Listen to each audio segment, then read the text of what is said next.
Just then, Alpha calls Muntz for dinner. Muntz hears Alpha's voice and fixes the problem with his collar. Carl and Russell are invited to dinner. Before long, they see hundreds of photos, drawings, and information on Kevin around the room. Carl realizes what is happening. Muntz is searching for Kevin, the beast of Paradise Falls. Russell calls out that they saw the bird, but Carl quickly adds that it ran away. Muntz soon reveals that the other explorers were after the bird, but he took care of them. Carl looks out the window to see Kevin in the cave. He rushes Russell out of the dirigible, but the dogs quickly chase after him, understanding why they had suddenly left as Muntz sees Kevin on top of Carl's house. Carl and Russell grab the house and run for their lives. Doug quickly points out a side cave for Carl and Russell to take. Just when the dogs are about to catch them, Kevin leaps from the roof of the house and scoops up Carl and Russell, helping them run. The balloons on the roof of the house pop as they drag against the stalactites. The house hits a giant rock and knocks Russell off of Kevin, still hanging onto the harness connected to the house. An avalanche of rocks falls as they make it outside, stopping the dogs. Doug tries to command the dogs to stop chasing them, but Doug is knocked away by Alpha, removing the cone of shame. Soon, Kevin arrives at the edge of a cliff. The house is moving forward, dragging them off the cliff. Everybody grabs on as they are taken midair. The dogs jump to catch them, but fall into a rushing river. Carl, Russell, and Kevin land on the other side of the canyon, but Alpha bites Kevin, injuring her. Russell begs to stop and help Kevin. Carl looks up to see that the balloons are getting weaker and weaker. Carl reluctantly agrees to stop, remembering his promise to Russell as well. The soaked dogs return to Muntz, who reacts angrily. When the dogs explain that Doug is on Kevin's side, he comes up with the idea to use Doug's tracking device. Meanwhile, Carl and the group think that they're safe. They decide to continue moving with Kevin on the porch of the house. Russell tells Carl that the wilderness is a lot wilder than he thought it would be. He said that his dad made it sound easy, going on to say that after their meetings for the wilderness explorers, he would bring them to Fenton's Creamery, where they would sit on the curb and count the number of blue and red cars that go by. He then goes on to say it was the simple things he remembers the most. Kevin hears her babies cry for help and darts towards them into the cave. Suddenly, a spotlight falls on Kevin. Muntz's dirigible has followed her. Kevin tries to run, but a net shoots out of the dirigible and catches her. Carl takes Russell's knife and saws at the net. The dogs are getting closer. They are dragging Carl's house behind them. Muntz yells at them to get away from his bird and scowls evilly and throws a lantern at the house and sets it on fire, the heat destroying some of the balloons, which gave Carl the choice of rescuing Kevin or saving his house, in which he chose the latter. Carl runs to save the house and stops sawing. Immediately, the dogs swarm Kevin. They take her into the dirigible and leave. Russell is upset that Carl practically gave Kevin to Muntz. Carl claims it was none of his concern, never asked for any of the trials and tribulations he was put through, blames Doug for the troubles after Doug tries to cheer him up. Carl even claiming that if it wasn't for him, none of this would have happened, sends him away and continues straight onto the falls, an upset Russell behind him. Soon, Carl finally arrives at the falls. He has finally achieved his goal and kept his promise to Ellie, but doesn't feel happy. Russell throws his sash on the ground in anger, saying that he doesn't want it anymore. Carl picks up the sash and looks towards the house. At this point, he's barely above the ground. The balloons had weakened severely over the past day or two. Carl goes inside and quietly begins to tidy up. The house is a mess. Everything is all over the floor. Carl takes a seat in his chair for a moment. He picks up Ellie's adventure book beside his feet. He flips through the papers until the page marks Stuff I'm Going to Do, thinking that the pages will simply be blank. Carl goes to shut it, but is surprised when he notices a bit of picture on the next page. The pages are not empty. They are filled with pictures of Carl and Ellie's life together. Final photos of them, elderly, and in their chairs below in the corner. Ellie has written a simple, heartfelt message. Thanks for the adventure. Now go have a new one. Love, Ellie.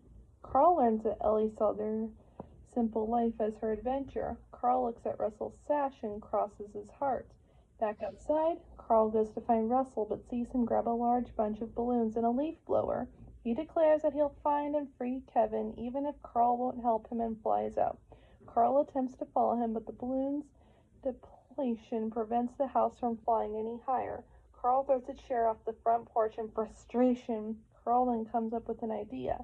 He begins to take all the objects in his house and throws them out, which causes the house to become lighter. After getting rid of the last object in the house goes airborne again, much to Carl's pride. Doug, who had hidden under the porch, also comes with Carl, who both agree that Carl is Doug's master. Russell tries to save Kevin, but he is quickly captured by Muntz. He interrogates Russell, who won't reveal anything and claims Carl is not his friend. Muntz looks out the window to see Carl in the house.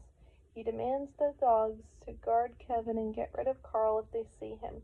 The floor below Russell starts to lower, sending him down a ramp to nowhere. Carl catches sight of this and puts on Russell's sash. He steers the house towards the dirigible and jumps to Russell, saving him from his death. Russell says to Carl that they should work together to help Kevin, but Carl just wants Russell safe and demands that he stays in the house. Carl and Doug enter the dirigible through an air duct. They discover Kevin, who is locked in a giant cage guarded by fierce dogs. Carl grabs a tennis ball on the edge of his cane and throws it out the door of the room, leading all the dogs to give chase. Carl locks the door and begins to free Kevin. Meanwhile, Russell leaves the house, but falls off the porch. He grabs the garden hose and is dangling for his life. The wind pushes the hose towards Muntz's dirigible and knocks Russell against the window of the cockpit. Muntz sees Russell and demands that the dogs take down the house. They get into airplanes and shoot at Russell and the balloons. Carl, Doug, and Kevin sneak through the corridors of the airship, looking for a way out. Suddenly, Muntz emerges from the shadows and pulls out a sword. Muntz kicks Doug out of the door and locks it. In front of Doug now are Alpha and the remainder of the pack. Muntz slashes at Carl as he tries to defend himself with his cane. Carl gets knocked to the ground. Carl has an idea. He splits out his false teeth at Muntz, knocking him back. Carl grabs his teeth and gets back up. Back in the cockpit, Doug is being knocked against the controls, turning the ship. Muntz stumbles in the other room, giving Carl and Kevin an escape chance. They jump out the window and begin to climb the airship with Muntz right behind. Back in the cockpit, the dog pack traps Doug, who is hiding under the dashboard. As Alpha sticks his head through the steering wheel to reach him, Doug sticks a lampshade over his head, breaking his collar, returning his high-pitched voice, and trapping his head in the steering wheel. Believing Alpha is now wearing the cone of shame, the pack take Doug as their leader and listen to his every command. Outside, Russell sees Carl and Kevin in trouble. Encouraged, he manages to climb the porch of the house. Planes continue to attack, but he manages to stop the planes by calling out that he sees a squirrel. This distracts the dogs and makes them collide all of the planes. Meanwhile, Carl and Kevin make it to the top of the dirigible, where Doug joins them. Russell steers to the top of the dirigible. Everybody grabs on and steps on the porch. Muntz reaches the top of the dirigible, now holding a hunting rifle. A bullet rips through the balloon strings with one shot, sending a good amount of them floating away. The house hits the top of the airship, sending Carl tumbling out and the house sliding off the top. Carl grabs onto a hose to try to stop the house from falling. He yells to Russell, Doug, and Kevin to escape the house. Muntz fires at the porch, forcing them to run inside the house. Muntz jumps onto the front porch and bangs on the front door with the house with his rifle. Carl warns Russell and Doug to hang on to Kevin just as Muntz crashes through the front door. Just before Muntz can shoot the bird, Carl pulls a chocolate bar and hissing Kevin, who knocks off Muntz's rifle. She jumps through the front window and Russell's hat falls off his head, but when Muntz lunges after Kevin, his foot becomes tangled in some balloon lines, and when they break off, once falls to his death thousands of feet below. Carl manages to save everybody else, but his house drifts through the clouds. Carl assures Russell that it's just a house. Sometime later, Carl, Russell, and Doug are with Kevin and her babies. Kevin is now safe. They say their goodbyes and enter Muntz's dirigible. Together, Carl and Russell take off for home. The dogs are now happy, not ferocious, as Carl is now their master. Back in the city, the Senior Wilderness Explorer ceremony has finally begun. Russell steps up to the front of the audience.